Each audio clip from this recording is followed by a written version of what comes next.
ಯಾಕೆ ಯಾಕೆ ಯಾಕೆ ಯಾಕಿವತ್ತು ನನ್ನ ಯಾವ ತಂತ್ರಗಳು ಕೆಲಸ ಮಾಡ್ತಾ ಇಲ್ಲ? ಛೇ, ಅಂಬಿಕಾ ಮತ್ತೆ ಹಿತ ಅವರಿಬ್ರು ಸೇರಿ ನನ್ನ ನೆಮ್ಮದಿನೆಲ್ಲ ಕೆಡಿಸ್ತಾ ಇದ್ದಾರೆ. ನನ್ನ ಶಕ್ತಿಗಳೆಲ್ಲ ನನಗೆ ತಿರುಗಿ ಬೀಳ್ತಾ ಇವೆ. ಛೇ, ಮಾಳವಿಕಾ, ಮಾಳವಿಕಾ, ಮೊದಲು ಆ ನಿನ್ನ ಕೋಪವನ್ನ ನಿಯಂತ್ರಿಸು, ಸಮಾಧಾನವಾಗಿರು. ಆತುರದಲ್ಲಿ ಹೆಜ್ಜೆ ಇಟ್ಟರೆ ತಂತ್ರ ಹಳಿ ತಪ್ಪಿ ತಂತ್ರ ಶಕ್ತಿಗಳೆಲ್ಲ ನಿನಗೆ ಶತ್ರುವಾಗತ್ರೆ ಅನ್ನೋದನ್ನ ಮರ್ತು ಹೋಯ್ತಾ? ಅಮ್ಮ ಅಮ್ಮ, ನಾನು ನಿಮ್ಗೆ ಹೇಗಮ್ಮ ಅರ್ಥ ಮಾಡಿಸ್ಲಿ? ಅಂಬಿಕಾ ಮಾಡ್ತಿರೋ ಕೆಲಸಕ್ಕೆ ನನ್ನ ರಕ್ತ ಕುದೀತಾ ಇದೆ. ಆ ಜಗನ್ನಾಥ್ ನನ್ನ ಹಿಡಿತಕ್ಕೆ ತಗೊಳ್ಳೋದಕ್ಕೆ ಪ್ರಯೋಗ ಮಾಡ್ತಾ ಇದ್ರೆ ನನ್ನ ತಂತ್ರಗಳ ಯಾವುದನ್ನು ನಾನು ಪೂರ್ತಿ ಮಾಡೋದಕ್ಕಾಗ್ತಾ ಇಲ್ಲ. ಮಾಳವಿಕಾ, ನಾವು ಮಾಡ್ತಿರೋದು ಸಾಮಾನ್ಯ ಕೆಲಸ ಅಲ್ಲ. ಈ ಅಗ್ನಿ ಪರೀಕ್ಷೆಯಲ್ಲಿ ನೀನು ಯಾವುದೇ ಕಾರಣಕ್ಕೂ ಸೋಲ್ಬಾರದು. ಅವಳು ಆಡೋ ಮಾತುಗಳಿಗೆ ತಲೆ ಕೆಡಿಸ್ಕೊಂಡು ನಿನ್ನ ಗುರಿಯನ್ನ ಮರಿಬೇಡ ಮಾಳವಿಕಾ. ಒಂದು ವೇಳೆ ಸೋತ್ರೆ ಅದರಿಂದ ಆಗೋ ಪರಿಣಾಮವನ್ನ ನೀನು ಊಹಿಸ್ಕೊಳ್ಳೋದಕ್ಕೂ ಸಾಧ್ಯವಿಲ್ಲ.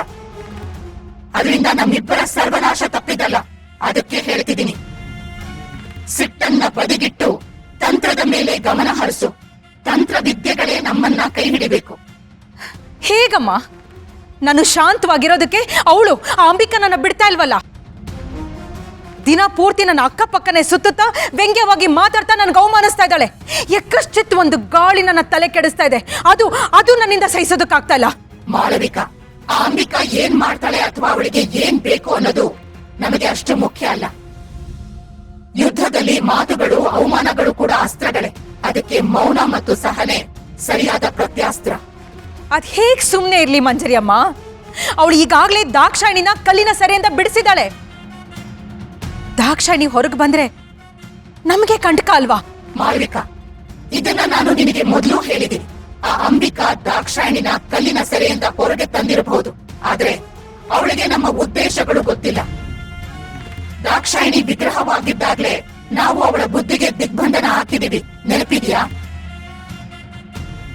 ಹಾಗಾಗಿ ಅವಳು ಕಲ್ಲಿಂದ ಹೊರಗೆ ಬಂದರೂ ಕೇವಲ ಮಾತು ಬಾರದ ಒಬ್ಬ ಮೂರ್ಖಳ ತರ ಇರ್ತಾಳಷ್ಟೇ. ಅವಳಿಗೆ ಹಳೆ ನೆನಪುಗಳು ಇರೋದಿಲ್ಲ, ಬುದ್ಧಿಯೂ ಇರೋದಿಲ್ಲ. ಅವಳಿಂದ ಬೇರೇನು ಮಾಡೋದಕ್ಕೆ ಸಾಧ್ಯನೇ ಇಲ್ಲ. ನೀನು ಸುಮ್ಮನೆ ಧೃತಿಗೆಡಬೇಡ.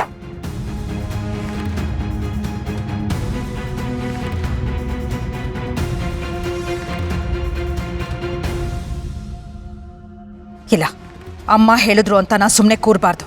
ಹೌದು, ಒಂದು ವೇಳೆ ಮಂತ್ರಶಕ್ತಿಯಿಂದ ದಾಕ್ಷಾಯಿಣಿನ ಮತ್ತೆ ಬಂಧಿಸೋದಕ್ಕೆ ಸಾಧ್ಯವಾಗ್ದಿದ್ರೇನಂತೆ, ಈ ಬಾರಿ ಮನುಷ್ಯ ಬಲದಿಂದ ಆದ್ರೂ ಆ ದಾಕ್ಷಾಯಿಣಿ ಕತೆ ಮುಗಿಸ್ಲೇಬೇಕು.